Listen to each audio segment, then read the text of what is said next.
ముఖ్యంగా మన భారత రాజ్యాంగాన్ని కాపాడుకోవాల్సిన బాధ్యత మనందరి భుజస్కంధాలపై ఉన్నది. మరి ప్రభుత్వాలు కుట్ర పన్నుతూ ఉన్నాయి.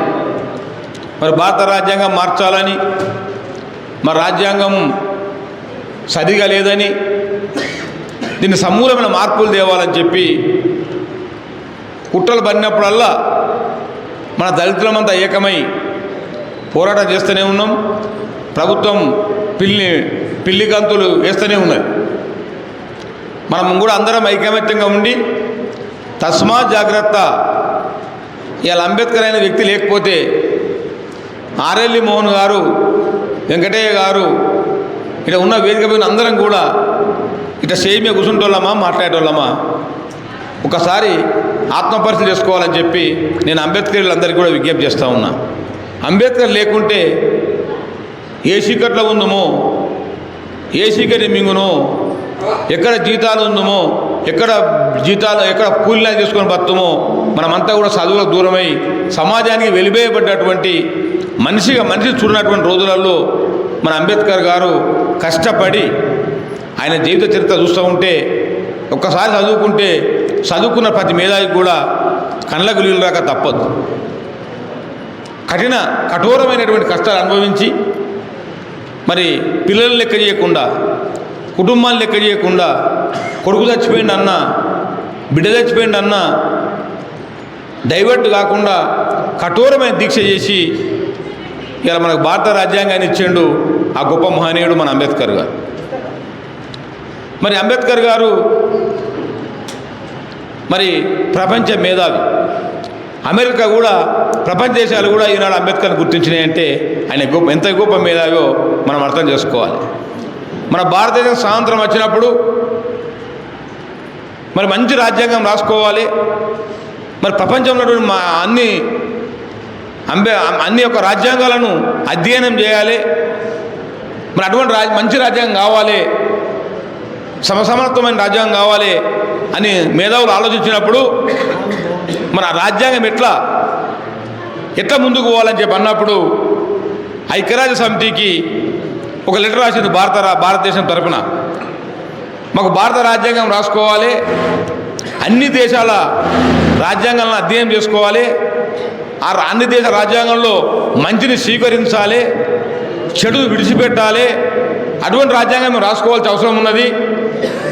మాకు మంచి రచనా సంఘం కావాలి, ఒక మంచి మేధావి కావాలి, ఒక రాసే మంచి మేధావి కావాలని చెప్పి లెటర్ రాస్తే ఐక్యరాజ్య సమితి రైటింగ్లో రాతపూర్వకంగా మీ దేశంలోనే గొప్ప మేధావి, ప్రపంచ మేధావి, బహుభాషా కోవిదుడు అంబేద్కర్నుడు అని చెప్పి రాతపూర్వకంగా మనం పంపిన తర్వాత కూడా ఎన్నో కుట్రలు కుతంత్రాలు చేసింది. ఐక్యరాజ్య సమితికి రాతపూర్వకంగా రైటింగ్లకి ఇట్లా అంబేద్కర్ పేరు ప్రస్తావించి ఉండకపోతే అంబేద్కర్ రాజ్యాంగం నుంచి ఆనాడే తప్పించేవారు. అప్పుడే కుట్రలు జరిగినాయి. అటువంటి కుతంత్రాలు ఎన్నో జరిగినాయి కనుక ఆయన ఎవ్విటికి నిలవకుండా మరి రాజ్యాంగాన్ని రచించి మనందరి జీవితాలను, కుటుంబాన్ని లెక్క చేయకుండా మనందరి జీవితాలకు వెలుగునిచ్చే వ్యక్తి, గొప్ప వ్యక్తి మన అంబేద్కర్ గారు.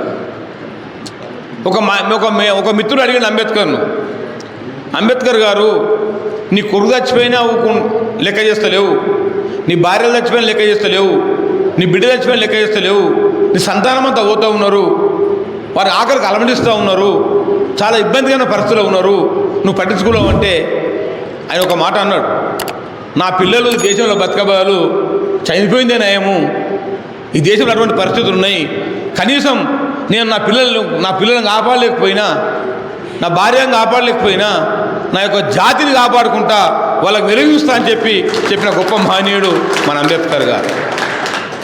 నేను ఒకటే మీరు అందరికీ కోరుతా ఉన్నా మిత్రులారా, మరి మా రాజ్యాంగానికి మరి రక్షణ ఇచ్చుకోవాలని మరి రాజ్యాంగ దినోత్సవం అయిన 26వ తేదీ నాడు మరి అక్బర్పేట భూంపల్లి చౌరస్తాలో నా చేతుల మీదుగా ఆ రోజు మీ యాత్ర ప్రారంభించారు. ఇప్పటికీ వీడికి ముగింపు సమావేశానికి రావాలని మా శంకర్ గారు, మా వినయ్ కుమార్ అన్న గారు, మా యొక్క రమేష్ కుమార్ గారు మాకు అడిగితే నేను తప్పకుండా వస్తానని చెప్పి మాటిచ్చిన. కానీ ఒక ఆపద జరిగి ఒక అంత్యక్రియలకు పోయేది ఉంటే కూడా మా ఫోన్లు వచ్చి అటే పోవాలంటే కూడా మరి మా వాళ్ళంతా ఎంతో కష్టపడి ఎన్నో జిల్లాల నుంచి నా అంబేద్కర్ సోదరులు వస్తారు.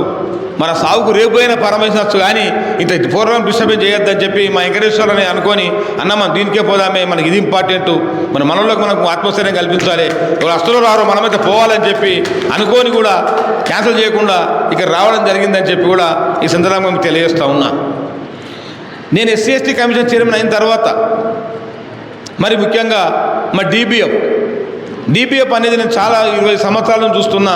25 సంవత్సరాల నుంచి మా ప్రాంతంలో మా డిబిఎఫ్ శంకర్ గారి ఆధ్వర్యంలో, మా మిట్ట శంకర్ గారి ఆధ్వర్యంలో, అందరూ కూడా మా సుజు రాజేందర్ గారి ఆధ్వర్యంలో బ్రహ్మాండమైన కార్యక్రమాలు, జాతీయ ఉపాధి హామీ పథకాన్ని చైతన్యం చేసే విధంగా కూలీలకు ఎక్కడ ఎస్సీ ఎస్టీ దాడులు జరిగినా పరిగణించే విధంగా మరి విప్లవోద్యమంలో కూడా ఆనాడు కూడా మనల్ని చైతన్యపరిచి మరి యొక్క ఎస్సీ ఎస్టీలను ఐక్యపరిచి వాళ్ళ యొక్క పాత్ర ఎంతో ఉన్నది. నాకు అందరు నిజంగా చెప్పాలంటే నాకు ఎక్కడ పోయినా శాల్వలు కప్పుతున్నారు, బొక్కెలు ఇస్తున్నారు, సన్మానం చేస్తున్నారు. నాకు ముఖ్యంగా చెప్పాలంటే నేను ఒక పదవి ఇస్తేనే ఎస్సీ ఎస్టీల సేవ చేసేందుకు తిరుగుతూ ఉన్నాం. ఒక ప్రజాప్రతినిధిగా ప్రజల అవకాశం కల్పిస్తే అక్కడ మన ప్రజలకు సేవ చేసినాం. నిజంగా చెప్పాలంటే మా వినయ్ కుమార్ కానీ, మన వేదికమైన శంకర్ కానీ, తర్వాత మా రమేష్ కుమార్ కానీ, అందరు పేరు పేరున మన చుంచు రాజధాని అందరూ కూడా పేరు పేరున మీరు ఏ పదవి లేకున్నా నా జాతి కోసం, నా కులం కోసం నిరంతరం పోరాటం చేస్తుండ్రు. ఆ శాల్వలు పొక్కలన్నీ మీకు ఇవ్వాలని చెప్పి కూడా మీకే ఇవ్వాలి కానీ మాకు అర్హత కాదు అని చెప్పి కూడా నేను సందర్భంగా తెలియజేస్తూ ఉన్నాను.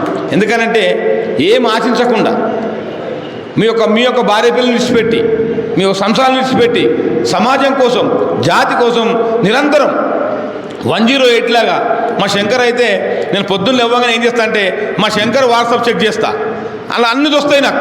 ఏ జిల్లా ఏం జరుగుతుంది, ఆయన ఏ జిల్లాలో జరుగుతుంది, 33 జిల్లాలలో ఎస్సీ ఎస్టీ ఎక్కడ దాడులు జరిగినాయి, ఎక్కడ కేసులు అయినాయి ఆయన వాట్సాప్ శాఖ అర్థమవుతుంది. అప్పుడు శంకర్కి ఫోన్ చేస్తా, శంకర్ ఇది ఏంది, ఎక్కడ ఇది ఏం సంగతి, ఏం చేద్దాం, వాళ్ళు రమ్మని ఆఫీస్కు మనం పోదామని చెప్పి నిత్యం పాపం శంకర్ కానీ కల్పన కానీ రోజు మన ఆఫీస్కి వచ్చి మన ఆఫీస్కి వచ్చి మన ఎస్సీఎస్ సమస్యల మీద నిరంతరం పోరాటం చేస్తూ ఉన్నారు.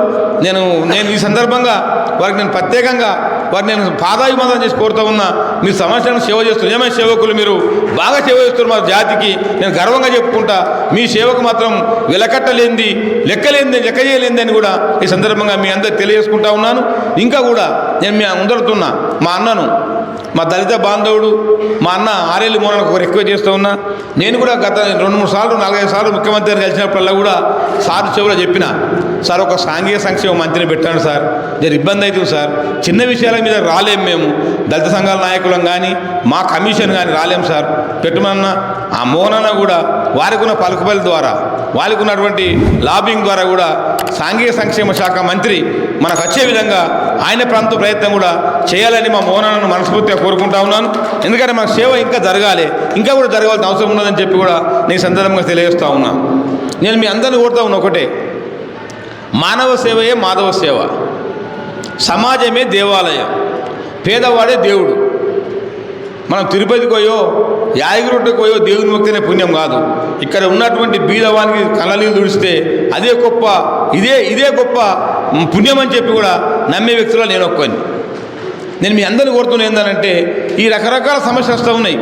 ఈ 75 సంవత్సరాల తర్వాత కూడా మా కమిషనర్గా చాలు ఎట్లా వస్తున్నాయంటే, ఇల్లు కిరాయికి ఉన్న నేను ఎస్సీ కులం అని తెలిసింది, వాడు కాల్ చేయమంటుండు. నేను షాప్ కిరాయి తీసుకున్నా, ఎస్సీ కులం అని తెలిసింది, షాప్ కాల్ చేయమంటుండు. ఇటువంటి కేసులు కూడా ఇంకా కూడా వస్తాయి ఉన్నాయంటే నాకు సిగ్గు అనిపిస్తూ ఉన్నది. 78 సంవత్సరాల తర్వాత కూడా మనిషిని మనిషిగా గుర్తించకుండా ఇవాళ ఇట్లా చేస్తూ ఉంటే నాకు చాలా బాధ వేస్తూ ఉన్నది. అటువంటి కేసులు చాలా వరకు వస్తూ ఉన్నాయి. నేను ఈ మధ్యకాలంలో తెలంగాణ రాష్ట్రంలో అన్ని జిల్లాలు తిరిగి ప్రతి సమస్య మీద మేము పోరాటం చేస్తూనే ఉన్నాం. నేను ఇక్కడ ఉన్నటువంటి మా అక్కలకు, మా చెల్లెమ్మలకు, మా అన్నలకు, మా తమ్ముళ్ళకు వేదిక పోయినట్టు మా అందరికి నేను కోరుతా ఉన్నా, మీరు కూడా నా ఈపు నాకు కనబడదు, మీ ఈపు కూడా మీకు కనబడదు కనుక మా ఎస్సీ ఎస్టీ కమిషన్కు వాట్సాప్ ద్వారా కానీ ఫోన్ ద్వారా కానీ ఇంకా కూడా ఈ ఎస్సీ ఎస్టీ కమిషన్ మంచిగా నడిచే విధంగా మీ అమూల్యమైన సలహాలు, మీ మేధావుల సూచనలు ఇచ్చి ఈ కమిషన్ ముందుకు పోయి మన కులానికి, మన ఎస్సీ ఎస్టీ కులానికి సేవ చేసే విధంగా ఇంకా కూడా మాకు సహాయపడాలని, మనమంతా ముందుకు పోవాలని చెప్పి, మనం చైతన్యం కావాలని చెప్పి కోరుకుంటూ మీ అందరినీ కూడా కలిసే అదృష్ట భాగ్యం కలిగినందుకు మరొకసారి ధన్యవాదాలు తెలియజేస్తూ, మరి డీబీఎఫ్ అని అంటే నిజంగా ఎలా మా వినయ్ కుమార్ అని చెప్పిండు, ఆంధ్రకు వస్తే బాగుండని అన్న. ఇక్కడనే ఈ కాలు తీస్తే ఇంకో కాలు దిగబడుతుంది. ఇన్ని సమస్యలు లేవు. అక్కడ మేమే వస్తున్నాం, మీరు ఎప్పుడు రమ్మని తప్పకుండా మీకోసం వస్తాం. కానీ చాలా సమస్యలు అయినా దయచేసి మీరు బాగా సేవ చేస్తున్నారు. జాతీయ అధ్యక్షుడిగా ఒక 5-6 రాష్ట్రాలలో కూడా డీబీఎఫ్ విస్తరించారు. ఇంకా కూడా సేవ చేయాలని చెప్పి మీరు మానవ సేవే మాధవ సేవ కనుక దాంతో మా పిల్లలకు కానీ మీ కుటుంబానికి మంచి జరగాలని మన డీబీఎఫ్ మీరు అందరికీ కూడా ఆ భగవంతుడు మంచి ఆరోగ్యాన్ని, ఐశ్వర్యాన్ని, ధైర్యాన్ని ఇవ్వాలని చెప్పి, ఇంకా చేసేటువంటి ఆరోగ్యాన్ని ప్రసాదించాలని చెప్పి కోరుకుంటూ మీ అందరికీ కూడా మీ యొక్క ఉద్యమానికి నా యొక్క అభినందనలు. ఎప్పుడు కూడా డీబీఎఫ్కు మేము అండగా ఉంటామని చెప్పి, మా 1 గంట రాత్రి చెప్పినా పనిచేస్తాము, మీ అరికాలు ముళ్ళు నాటినా మా పనులతో వీక్తామని చెప్పి తెలియజేసుకుంటూ, మీ అందరిని కలిసి అదృష్టం కలిగినందుకు మరొకసారి ధన్యవాదాలు తెలియజేసుకుంటూ, నా యొక్క చిన్న అవకాశం మా శంకర్ గారు గౌరవించాలి నాకు. ఎందుకంటే ఎప్పుడు మీరే మాకు సన్మానం చేస్తున్నారు. మా వినయ్ కుమార్ గారికి, మా శంకర్ గారికి, మా రమేష్ కుమార్ గారికి, మా ఆర్ఎల్ మోహన్ గారికి నేను శాలువతో సన్మానం చేయాలని చెప్పి నాకు మనస్ఫూర్తి నాకు ప్రేమ ఉన్నది. మీరు దాన్ని మన్నిస్తారని చెప్పి, నేను నా యొక్క సన్మానాన్ని స్వీకరిస్తారని చెప్పి కూడా నేను ఆశిస్తూ ఉన్నాను. అందరికీ జై భీములు, నమస్కారాలు. రాజ్యాంగాన్ని కాపాడుకుందాం రాజ్యాంగాన్ని. జై భీమ్, జై భీమ్.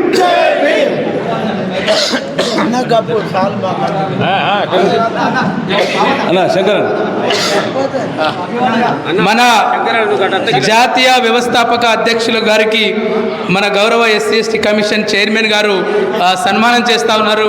థ్యాంక్ యూ చైర్మన్ గారు. యాక్చువల్గా ఇది మీకు ఆత్మీయ సన్మానము చేయాలని చెప్పి మేము ఈ సదస్సు పెట్టుకోవడం జరిగింది. అది మాకంటే ముందే మీరు మా నాయకత్వాన్ని సన్మానిస్తున్నందుకు మీకు జై Bhim. Thank you sir. Arepalli మోహనన్న మనకు అనుకోని హత్తిది. ఈ రాష్ట్రంలో మంతని మధుకర్ మీద దాడి జరిగినప్పుడు మోహనన్న అక్కడ ఉండి ఆ దౌర్జన్యానికి వ్యతిరేకంగా నిలబడ్డాడు. అనేక విషయాలపైన, దళితుల సమస్యలపైన మోహనన్న స్పందించాడు. మోహనన్నకు జై భీమ్. ఆయనకి ఇస్తారు సార్, ఆయనకి వేసినాక నేను వేసుకుంటా. రౌతు రమేష్ గారికి మన కమిషన్ చైర్మన్ గారు సన్మానం చేస్తున్నారు. Thank you. జై భీమ్ సార్.